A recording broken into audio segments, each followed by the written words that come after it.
She showed us her kitchen. Mold, mold, mold. Down here. And then her living room. Mold. That's nothing but mold growing on the wall. Tracy Grant says these are just the everyday battles that she and her 6-year-old fight at Eureka Gardens every day. Grant says she's been living here for 5 years and is a loyal tenant.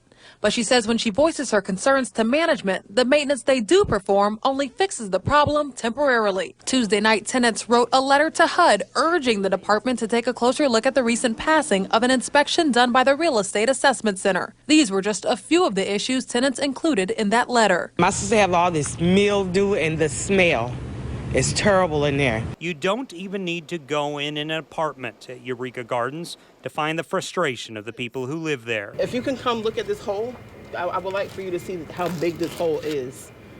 You see this? Mold, whatever, fungus, green, whatever. That's not our job to clean that up. This right here came from this right here. Bam. We fix your steps, guys. Our News 4 Jax investigation into complaints of deplorable conditions at the Eureka Gardens apartments is now in its second week. From allegations of mold, mildew, peeling paint, shoddy repairs, and leaking air conditioning units. Our cameras found leaking units hanging off of window after window today. Residents maintain these units are contributing to the mold. We also obtained this paperwork from tenants, an air conditioning addendum. They say it's the only way they're able to get an AC unit installed. It reads, quote, air conditioners must be installed by the contractor approved by this property. This check shows where one tenant paid that approved contractor, Mark Garrard, $50 to install that unit. Problem is, the state of Florida confirmed to me today, Mark Garrard is not a licensed contractor in the state. We do know from the property manager, Holly Garrard, that Mark is her husband. Tonight, we're also working to learn more about the man who profits from owning Eureka Gardens and who also vows to fix it. Reverend Richard Hamlet with the Global Ministries Foundation. We're on this thing. I mean, we want to make sure that our residents have health, have healthy and housing units that are safe. Safe for a property that's home to 866 people. We have nothing to hide. We abide by the statutes that are the HUD regulations. Reverend Richard Hamlet is a slumlord. True or false? Absolutely false. A multi-agency city sweep at this Westside low-income housing complex at issue the health and safety of the more than 850 adults and children who live there. What city inspectors at Eureka Gardens saw today nearly brought a council member to tears and did cause a council staff member to weep. Then they called Mayor Curry, who was angry over what he saw. The sweep started this morning. The goal to see what needs to be done to make the homes at Eureka Gardens safe and to see if federal inspectors missed anything when the complex passed a HUD inspection in August. The News 4 Jax investigators started looking into complaints last week when tenants called our newsroom for help. Our reporters have been following the inspection, the political fallout, and talking with residents about their predicament. Arm in arm with Jacksonville Mayor Lenny Curry. It's not a position Tracy Grant pictured herself in just days ago when this mother and grandmother were showing our cameras what she says is mold in her kitchen, her bathroom, and on her floor. Then she called us again this week when she said property management was trying to cover it up by painting over it. People are being treated like animals, and they treat animals way better than this. She helped to organize the effort and even wrote a complaint, then sent to HUD and the mayor's office on Tuesday. The city of Jacksonville is here today. Members of council are here today because this courageous woman shined a bright light on what many of us did not know was happening and going on. Dwan Wilson says she can't believe the condition that her apartment is in. I have 4 small children. My son has house. City council members toured her apartment. Ceiling leaked species water into my apartment. They came in and they painted over. Wilson says she has several problems in several areas of where she lives. The mold is coming back through. It's coming back through and they painted over. She says she has problems in her bathroom. Sometimes if you turn it on, black stuff will come out of it. Today, we learned why a federal HUD inspector gave Eureka Gardens the score of an 85B during its inspection in August. This after I tried to personally ask 3 HUD inspectors I met during the 2-day city raid, but they declined to talk with me on camera. These papers now show the inspector docked the complex 15 points out of 100 for issues found inside 24 randomly selected units. Mainly the problems were in the kitchen. Problems with the refrigerator or stove were the most common, as well as some peeling paint. We also learned the lowercase letter B is given if one or more non-life-threatening health and safety deficiencies are found, but no exigent fire safety health and safety deficiencies were observed, other than for smoke detectors. Boiling over across town at yet another low-income housing complex, Washington Heights. Every time someone takes a shower up there, it leaks through. Both properties are just 2 of 6 here in Jacksonville, all owned by the same man, Reverend Richard Hamlet with the Global Ministries Foundation. The others, Springfield Residential 1, Southside Apartments, Market Street Apartments, and Moncrief Village. News 4 Jax obtained an independent audit of Hamlet's Jacksonville-based business. It shows from 2012 to 2013, Hamlet reported close to $7.2 million in revenue for those 6 Jacksonville properties alone. Of that, almost all revenue, $7 million, came from tenant assistance payments, also known as your federal tax dollars at work, granted by the U.S. Department of Housing and Urban Development, or HUD. Promises made directly from HUD Field Office Director Elisa Scott Ford on the steps of City Hall, side by side with Congresswoman Corrine Brown. Scott Ford talked with News 4 Jax today for the very first time since our investigation began in September into deplorable living conditions we uncovered at Eureka Gardens. Mold and mildew, leaking AC units, faulty stairs, peeling paint, broken appliances and plumbing, plus gas leaks.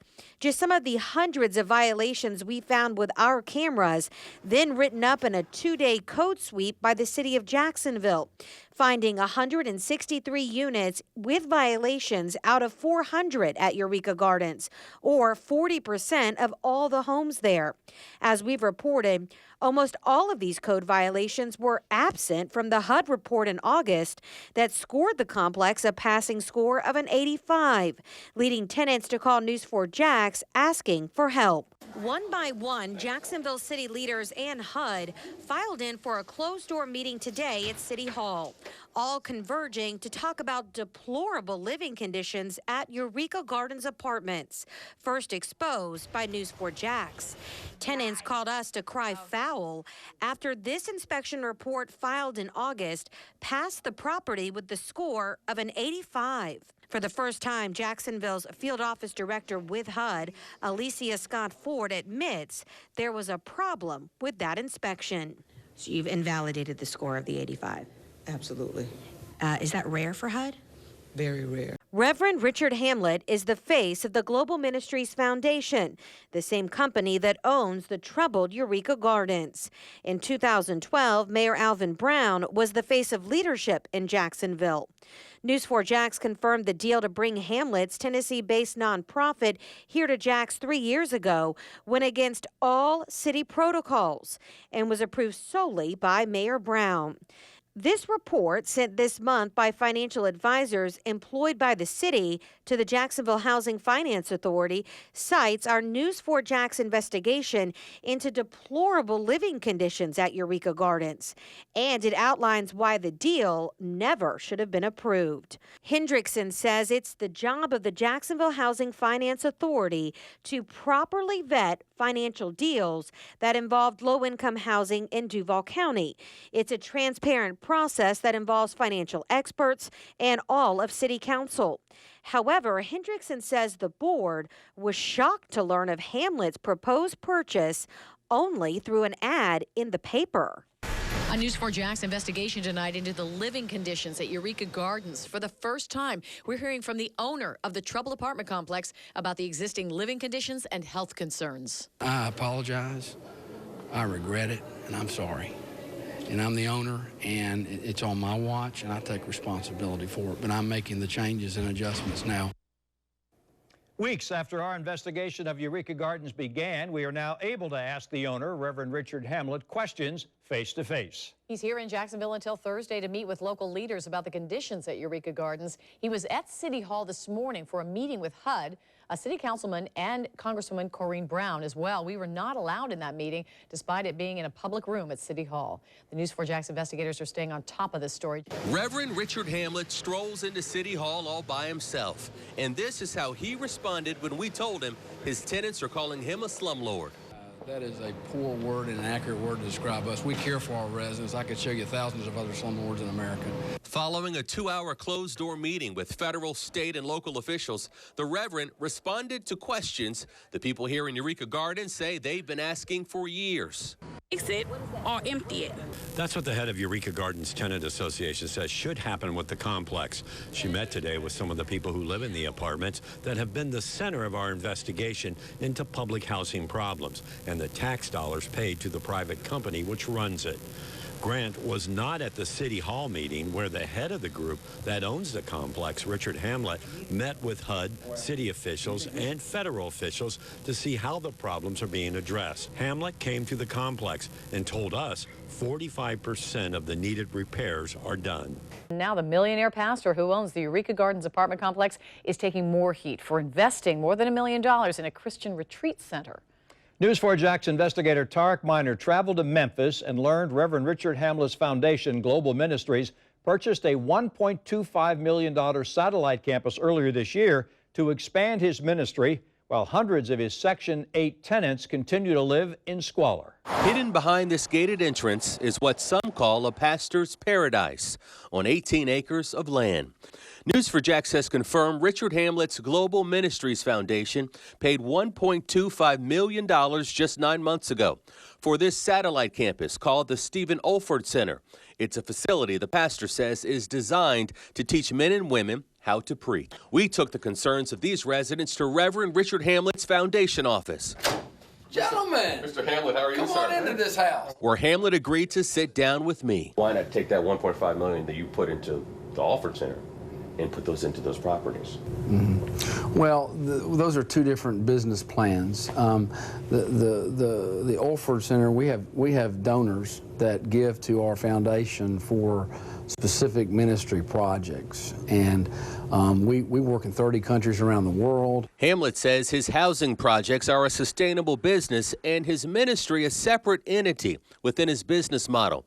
He says he made substantial improvements at his 3 troubled apartment complexes, evacuating 45 families out of their homes because of the poor conditions, and then moving them back in after the repairs were made earlier this year. But residents say the Reverend is blatantly neglecting the needs of the poor. When you see some of the conditions that the people live in, how does that affect you? It bothers me.